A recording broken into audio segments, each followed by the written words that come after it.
Nobel prize दुनिया का सबसे सर्वोच्च पुरस्कार माना जाता है, जिसकी स्थापना 1901 ईस्वी में की गई थी। यह पुरस्कार उन लोगों को दिया जाता है जिन्होंने पिछले साल के दौरान मानव जाति के लिए सबसे बड़ा फायदा पहुंचाया हो। यह 6 अलग अलग क्षेत्रों में दिया जाता है, जो इस प्रकार हैं: शांति, साहित्य, भौतिकी विज्ञान, रसायन विज्ञान, चिकित्सा विज्ञान और अर्थशास्त्र। लेकिन आपको यह जानकर हैरानी होगी कि दुनिया का यह सबसे बड़ा पुरस्कार डायनामाइट के आविष्कारक अल्फ्रेड नोबेल की याद में दिया जाता है। अल्फ्रेड नोबेल एक वैज्ञानिक के साथ साथ एक केमिकल इंजीनियर भी थे, जिन्होंने कुल 355 आविष्कार किए थे, जिनमें डायनामाइट का आविष्कार भी था, जिन्हें लोग उनके आविष्कार की वजह से बहुत नफरत करते थे और उन्हें मौत के सौदागर के नाम से जानते थे। तो दोस्तों, इसके पीछे की पूरी कहानी जानने के लिए इस वीडियो को लास्ट तक जरूर देखिए।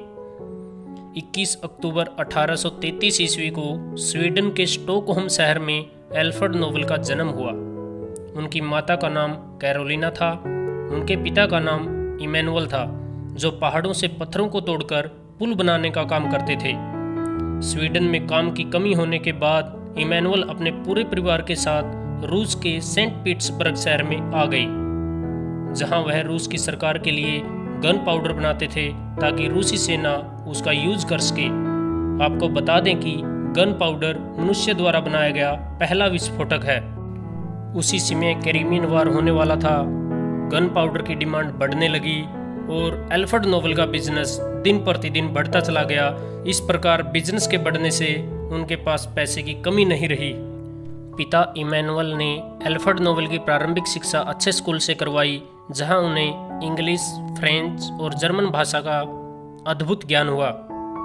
1850 ईस्वी में उन्हें और अच्छी शिक्षा पाने के लिए अमेरिका में भेजा गया, जहां से वे शिक्षा पूरी करके पेरिस चले गए। वहां पर उनकी मुलाकात एस्कानिया सांद्रो से हुई, जिन्होंने 3 साल पहले ही नाइट्रोग्लिसरीन का कोर्स किया था। आपको बता दें कि नाइट्रोग्लिसरीन एक ऐसा केमिकल है जो गन पाउडर से भी शक्तिशाली होता था, लेकिन उसमें एक बड़ी कमी यह थी कि उसे सुरक्षित नहीं रखा जा सकता था। उसे कहीं भी एक जगह से दूसरी जगह आसानी से नहीं ले जाया जा सकता था, क्योंकि वह कहीं भी ब्लास्ट हो जाता था। इसी बीच क्रिमीनिया का युद्ध खत्म हो गया था और अल्फ्रेड के पिता को रूस में फैक्ट्री बंद करके वापस स्वीडन आना पड़ा। अल्फ्रेड नोबेल भी नाइट्रोग्लिसरीन का सैंपल लेकर घर आ गए और अपने पिता व भाई के साथ मिलकर उसे सुरक्षित बनाने का तरीका निकालने में जुटे रहे। उनकी लैब में नाइट्रोग्लिसरीन का विस्फोट हुआ, जिसके कारण उसके भाई की मृत्यु हो गई और उसके बाद ही उसके पिता ने यह काम छोड़ दिया और स्वीडन की सरकार ने भी शहर में लैब खोलने पर प्रतिबंध लगा दिए। यह उनके लिए बहुत ही कठिन समय था, लेकिन वे शांत बैठने वालों में से नहीं थे। उन्होंने शहर के बाहर लैब बनवाया और बड़ी शिद्दत के साथ नाइट्रोग्लिसरीन को सुरक्षित करने की खोज में लगे रहे, जिसमें वे सफल भी हो गए। उन्होंने बताया कि अगर नाइट्रोग्लिसरीन को सिलिका के साथ मिलाया जाए तो नाइट्रोग्लिसरीन एक पेस्ट बन जाता है, जिसे कोई भी आकार दिया जा सकता है। इस खोज का पेटेंट उन्होंने डायनामाइट नाम से किया और इस डायनामाइट की मांग पूरी दुनिया में हुई। इसकी फैक्ट्री उन्होंने कई देशों में भी खोल दी। आपको बता दें कि डायनामाइट का यूज करके बड़ी आसानी से पहाड़ों से पत्थरों को तोड़ा जा सकता था। पहाड़ों को तोड़कर रास्ते बनाए जा सकते थे और एक और जहां इसके कई सारे फायदे थे, वहीं उसके नुकसान भी थे, क्योंकि इसका गलत प्रयोग युद्ध में होने लगा। इस आविष्कार की वजह से बहुत से लोगों की जान चली गई, जिसका पूरा आरोप उन पर आ गया और लोग उन्हें मौत का सौदागर या मौत का व्यापारी कहकर पुकारने लगे। अल्फ्रेड को इस बात का बहुत दुख था, क्योंकि उन्होंने इसकी खोज अच्छे काम के लिए की थी। वे इस दुनिया से बुराई लेकर नहीं मरना चाहते थे, इसलिए उन्होंने लोगों की हेल्प करना शुरू कर दिया। वे अविवाहित थे, जीवन भर उन्होंने शादी नहीं की।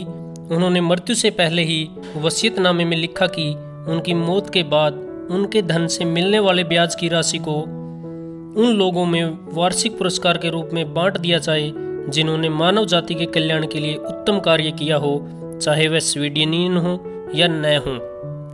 आपको बता दें कि 10 दिसंबर 1896 ईस्वी में महान वैज्ञानिक अल्फ्रेड नोबेल की मृत्यु हो गई।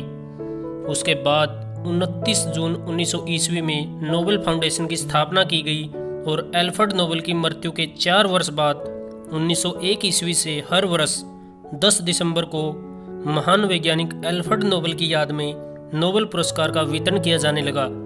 दोस्तों, आज इस महान वैज्ञानिक को मौत का सौदागर नहीं बल्कि एक साइंटिस्ट और सोशल वर्कर के रूप में जाना जाता है। तो दोस्तों, कैसे लगी आपको वीडियो कमेंट बॉक्स में ज़रूर बताइए। इसी प्रकार की और वीडियो के नोटिफिकेशन के लिए चैनल को सब्सक्राइब कर बेल आइकन बटन को ज़रूर दबाइए। Thank you. जय हिंद, जय भारत।